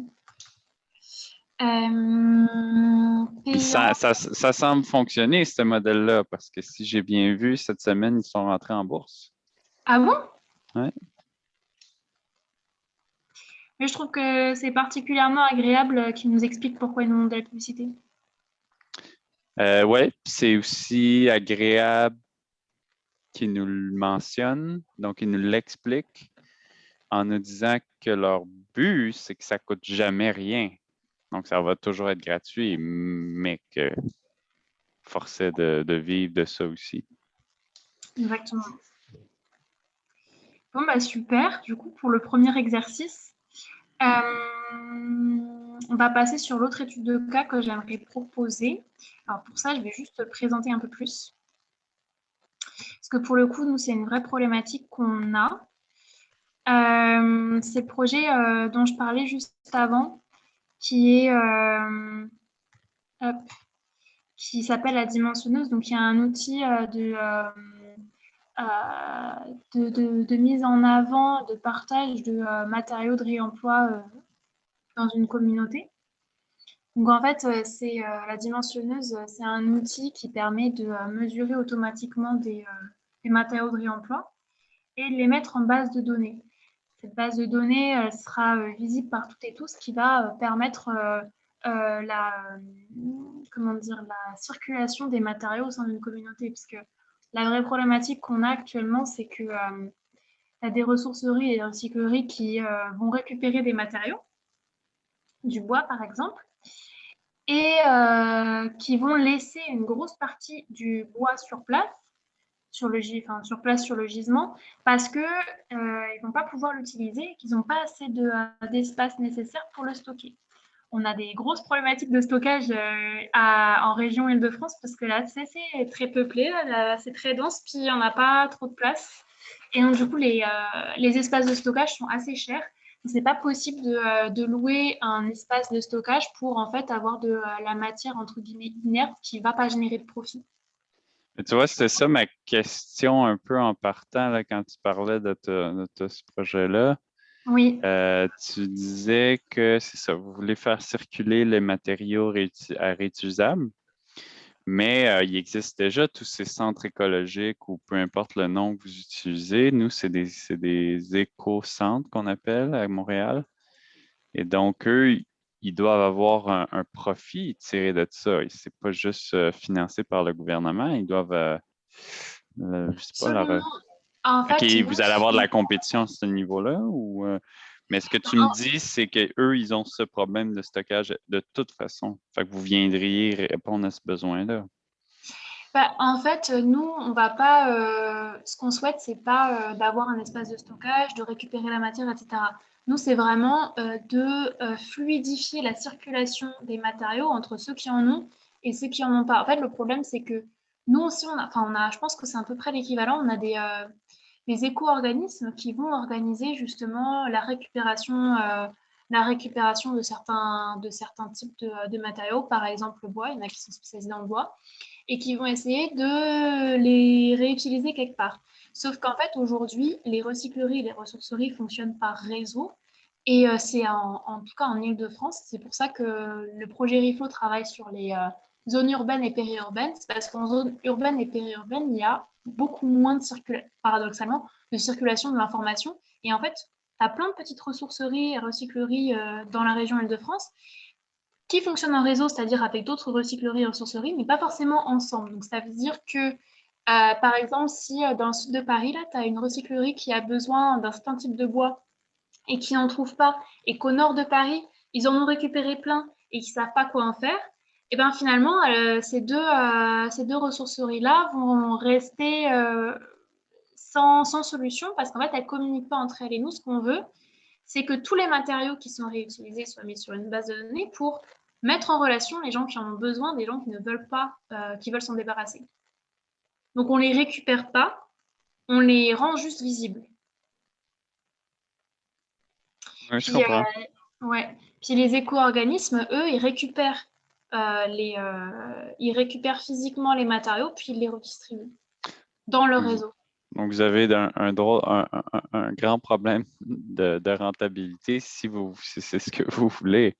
Parce qu'à quelque part, vous aidez, mais vous êtes un entremetteur en quelque sorte. C'est ça. En fait, nous, on propose un logiciel qui va permettre de mesurer les matériaux de réemploi. Parce qu'en fait, le gros problème, c'est que déjà, les acteurs et actrices ne se connaissent pas tous. Mais en plus, les espaces de stockage sont limités. Mais en plus, il n'y a pas de. C'est très artisanal la façon dont ils récupèrent les matériaux. C'est-à-dire que les ressourceries et les recycleries, c'est des très petites structures, euh, peu organisées. Et en fait, il va souvent y avoir une personne dans la ressourcerie recyclerie qui va récupérer les matériaux et qui va les mettre dans l'espace de stockage. Fait qu'il n'y a que cette personne-là qui est au courant de ce qu'il y a dans l'espace de stockage. impossibilité de retransmettre l'information si on ne passe pas par elle. Donc, c'est aussi pour décentraliser l'accès à l'information. Et à cela s'ajoute la problématique du réemploi, c'est que tout ce que tu récupères en réemploi n'a pas de taille standard. C'est des formes très étranges, très hétérogènes. Tu as enfin voilà, c'est souvent des objets cassés ou des choses comme ça. Et ça pose également un problème de rangement, un problème de réexploitation parce que on te dit, ok, j'ai une poutre en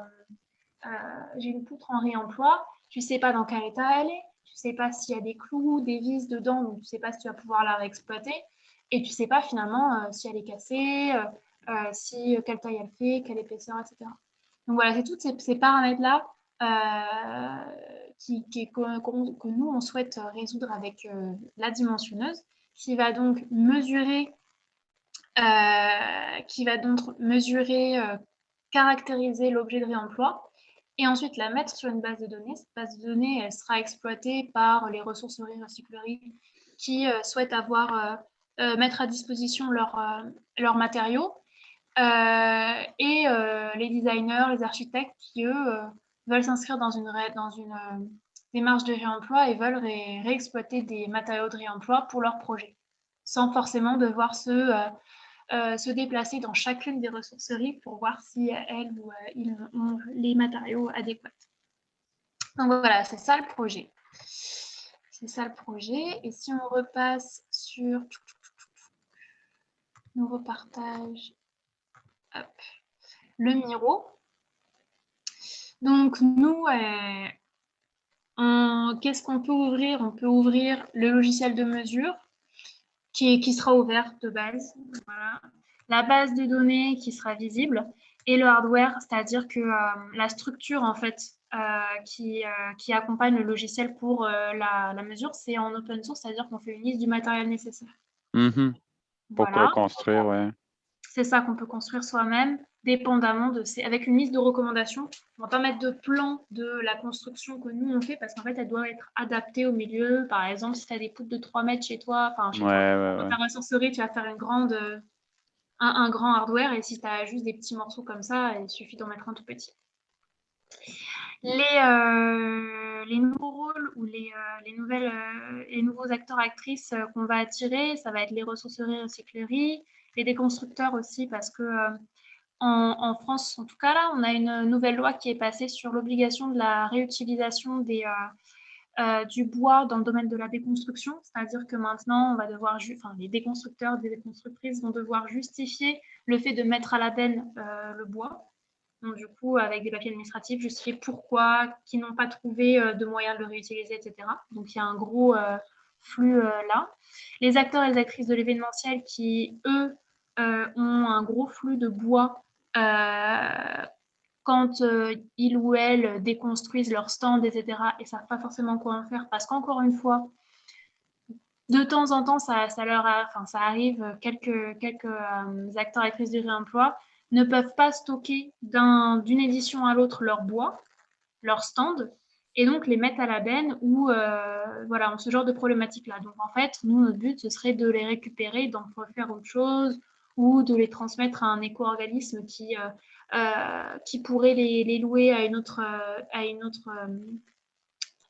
un autre événement en attendant que l'édition d'après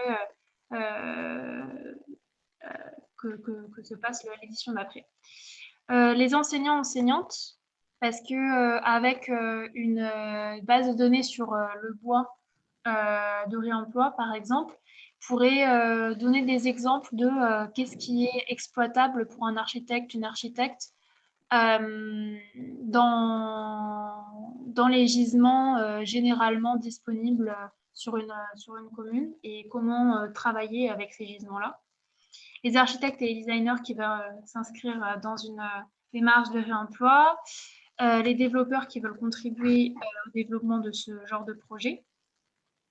Les bénéfices qu'on peut en avoir, c'est l'ajout de nouvelles fonctionnalités, la création d'un réseau des acteurs et actrices du réemploi, la stabilité et le contrôle des bugs, puisque c'est un projet logiciel open source, et que plus tu contribues, plus tu peux voir qu'il y a des problématiques. réduction des coûts marketing puisque le réseau va entretenir le réseau. Eux, ce qu'ils vont pouvoir avoir comme bénéfice, c'est justement la création de ce réseau-là, avoir la visibilité sur les différents gisements, par exemple. La revente de leurs matériaux, l'achat de matériaux, diminution du temps de recherche du gisement. Des nouveaux emplois peuvent être créés sur la gestion des gisements. L'enseignement sur le réemploi peut être facilité. Et comme c'est un open source, le hardware, il peut être adapté à leur contexte particulier. C'est là que ça devient un petit peu plus compliqué. C'est que nous, les modalités d'échange, d'échange de nos produits, de mise à disposition de nos produits, ce sera un site web, une base de données en ligne, des événements sur lesquels on sera présente et on pourra faire des démonstrations. ReeflowOS, donc la plateforme en ligne à l'échelle européenne, le réseau économique dont je parlais au début de la présentation, et notre outil en lui-même, puisque c'est un hardware. Par contre, pour ce qui va être de l'extraction de la valeur, c'est-à-dire pour monétiser, on se pose aujourd'hui la question, parce que nous, on est un projet de recherche et développement, donc on est financé par une subvention de l'Union européenne, mais demain, on souhaite quand même pouvoir continuer à porter ce projet-là. Et c'est pas forcément évident quand on a tous ces aspects-là en open source. Donc effectivement, on pourrait, comme tu disais, faire la publicité, c'est pas très possible sur un objet physique, mais avoir des fonctionnalités supérieures en payant, ça, ce serait possible. Proposer des services.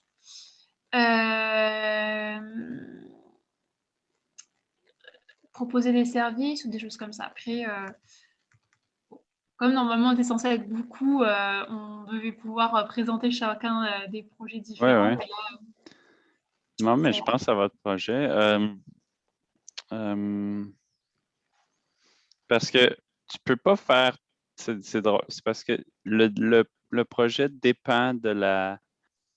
Dans le fond, les usagers, ils ont le devoir de mesurer leur truc et donc, ce que vous pourriez vendre, c'est la machine déjà construite, déjà. Et après ça, eux, ça leur donne accès à tout ce réseau-là. Puis le point positif pour eux, c'est qu'après ça, ils ont la possibilité de trouver des morceaux pour leur construction. Mais le coût d'entrée, soit c'est d'être membre, de payer une cotisation de membre. Mais ça m'apparaît plus comme, d'après moi, c'est pas tout le monde qui va être capable de construire cette machine-là de dimensionneuse. Fait que ça pourrait être un service de venir l'installer pour les gens. Ouais, on a pensé au service justement pour l'installation et pour la construction. Et en fait, sur le long terme, tu vois, une fois que tu l'as acheté, il y a aussi la maintenance de la base de données, il y a l'implémentation de nouvelles fonctionnalités, etc. Donc, la cotisation de membre paraît faire plus de sens, peut-être. Mm-hmm.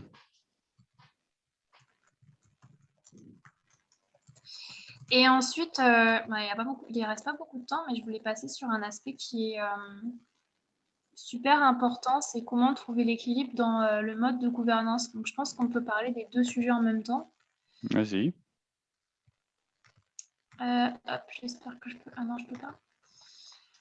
Comment trouver l'équilibre dans le mode de gouvernance? C'est-à-dire que, par exemple, dans ton cas, tu as des experts, des apprenants, des formateurs, formatrices qui vont accéder aux connaissances. Et toi, tu me disais que ton bénéfice, ce sera contribution à la communauté, rendre visible l'outil, création de réseau, etc. Mais comment être sûr que déjà les contributions vont dans le bon sens, que par exemple, si tu veux faire quelque chose sur l'informatique, toutes les connaissances vont aller dans le domaine de l'informatique. Et comment être sûr, donc stratégie pour éviter les takers, comment être sûr qu'il n'y ait pas sur ta plateforme que des personnes qui sont là pour apprendre et personne pour contribuer?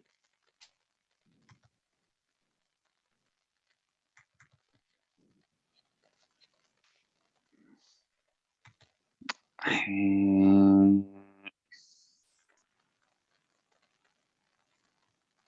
En fait, un modèle qui me vient en tête, ça me fait quand tu as parlé des écoles, en fait, ouais. Je pense que, tu vois, par exemple, pour ton idée de plateforme, tu peux avoir... et en fait, c'est là où il doit y avoir un espèce d'équilibre assez compliqué à trouver entre l'argent que tu en retires et les devoirs que toi, en tant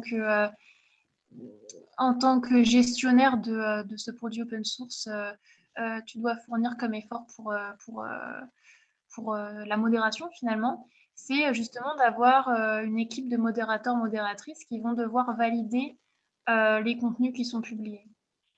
Mhm, mhm.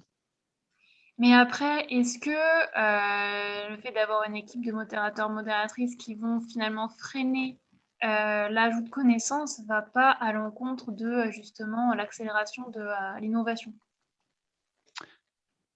Ouais, oui, oui, ouais. Mais dans mon cas, c'est un projet fictif, là. Mais j'aurais tendance à pas vouloir que ce soit trop ouvert.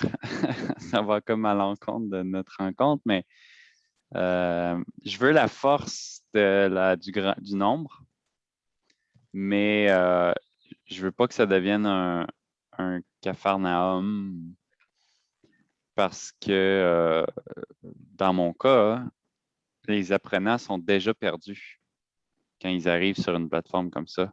Donc, ça peut pas être un YouTube. Donc, il y aurait de la modération à faire, effectivement. Mais donc, ça pourrait être quelque chose à gagner d'être publié sur ce site-là. Alors, les écoles pourraient peut-être gagner, mais c'est ça qui me parce que les écoles, c'est les enfants plutôt, ou les jeunes, mais c'est pas ceux-là que j'ai en tête comme clients finaux. Mais il pourrait avoir une partie école, bien sûr. Quand tu dis partie école, tu penses à quoi? C'est-à-dire que moi, je suis parti de mon quotidien, là. L'idée de moi, je donne des cours, c'est des personnes âgées qui prennent les cours en grande majorité. Donc, ce n'est pas vraiment les écoles qui seraient des partenaires à ce niveau-là, parce que les écoles, c'est les jeunes. Ben, ouais. Après, tu vois, dans ce genre de projet, rien ne t'empêche d'avoir un projet open source de partage des connaissances qui te permet de retirer assez d'argent pour justement les réinjecter dans tes formations pour les personnes âgées. Un projet open source qui va viser justement une population qui va avoir les moyens de financer ta plateforme. Je pense aux écoles qui ont quand même des gros moyens là, et qui va te permettre justement de réinvestir ton argent sur d'autres projets qui sont peut-être moins rémunérateur. Ouais, ouais, ouais, ouais. Mm, mm, mm. Mais donc, la question, c'est comment trouver l'équilibre dans le mode de gouvernance? Entre l'autogestion, par exemple, où c'est bah là, un peu comme YouTube, où tu as des modérateurs, modératrices qui vérifient les contenus qui sont signalés. Ouais, Ou ouais. alors, justement, comme tu dis, une modération forte où tous les contenus doivent être approuvés par un modérateur ou une modératrice. On arrive à la fin. Oui. Je voulais savoir un petit peu, enfin, tu étais tout seul, mais tes ressentis sur l'atelier. Mais je trouve ça intéressant. Là. J'ai tendance à tomber dans des réflexions. Ça est intéressant. Moi, ce que tu dis, ça vient me toucher dans l'idée où je fais pas partie du open source, mais je travaille pour un organisme en tant que bénévole. Puis on a ce problème-là de la rentabilité. On ne veut pas être dépendant de subventions, mais ça n'a pas de sens pour nous de faire payer pour les services qu'on offre, mais on ne peut pas non plus être dépendant que de bénévolat. Et donc, on a un petit peu le même problème de trouver où on peut aller chercher de la rentabilité. Puis, comme dans votre projet, ce qui avait le plus de sens, au final, c'était la cotisation de membres. Mais la cotisation de membres, il y a un prix un juste à aller chercher pour que ce soit intéressant, pour qu'il y ait assez de profit. C'est comme si, en fait, avec toutes les autres rencontres que j'ai eues aussi pendant le Fab City Summit, c'est de trouver des modèles où on pourrait gagner autre chose que de l'argent, là, peut-être service, échange de services. C'est tout. C'est des réflexions encore qui bouillonnent, là. Après, est-ce que quand tu me parles de ton activité bénévolat, tu me parles justement de ces cours en informatique? Non, ça, c'est mon emploi, les cours. D'accord. Mon bénévolat, on est un organisme, on organise des groupes de bénévoles, puis on organise le déplacement pour aller sur les fermes faire du woofing de fin de semaine. Ah, sympa! Fait que on offre ça en tant que clé en main. Fait que les gens s'inscrivent. Souvent, c'est des curieux ou des gens qui n'ont pas le temps de s'organiser, mais qui aimeraient ça venir aider de temps en temps. Donc, nous, notre travail, c'est le clé en main, mais toute cette gestion-là, elle est bénévole. Alors, on a plusieurs modèles sur la table qu'on ne sait pas trop lequel prendre. Est-ce qu'on fait payer les gens plus? Est-ce qu'on fait payer où on doit rentrer de l'argent? Mais là, tu pourrais faire un petit peu, enfin, une idée comme ça, là, j'ai pas étudié ça, mais comme le projet, enfin, comme le modèle Open Core, OK. tu as effectivement une version qui est en copyleft, donc gratuite, voilà, et une autre version peut-être un peu plus élaborée, avec un peu plus enfin, voilà, un peu plus, un programme peut-être un peu plus détaillé, etc. Pour, par exemple, les entreprises, organiser des rencontres, enfin des CE, des comités d'entreprise, enfin avec les CE, les comités d'entreprise, d'organiser des voyages de week-end dans, je sais pas, dans les woofings, je sais pas s'ils font ça, mais Mais c'est effectivement une des idées qu'on a mis de l'avant. Donc, de vendre des packages de team building sur la ferme, là, de une journée ou de 2 journées, pas nécessairement des fins de semaine. Parce qu'on croit que nous, venir aider sur la ferme, c'est bénéfique pour tous. Ça l'aide le fermier, mais ça l'aide. C'est méditatif, c'est c'est reposant. relaxant, c'est Ouais. reposant, c'est team building aussi. Voilà. Mais oui, ce qui me reste à la fin, c'est comme si on cherche à. On a des problèmes, on cherche à trouver des problèmes. Là, ce que tu as présenté, c'est que l'open source, moi, ce que je retiens surtout de l'open source, c'est qu'on vise à chercher plus de créativité en allant chercher plus de gens qui participent. Absolument, c'est un modèle d'innovation Hmm, qui repose, enfin c'est un modèle qui repose sur qui valorise la création, absolument. Mais après ça, ça reste toujours qu'il faut le faire vivre, ce projet-là. Puis c'est là que c'est toujours difficile de Ouais, mais trouver la l'intérêt solution. aussi des projets open source, c'est que même si l'entreprise qui initie ce projet open source-là, le projet open source restera toujours disponible. Et il est clé en main parce que il est censé suffire à lui-même.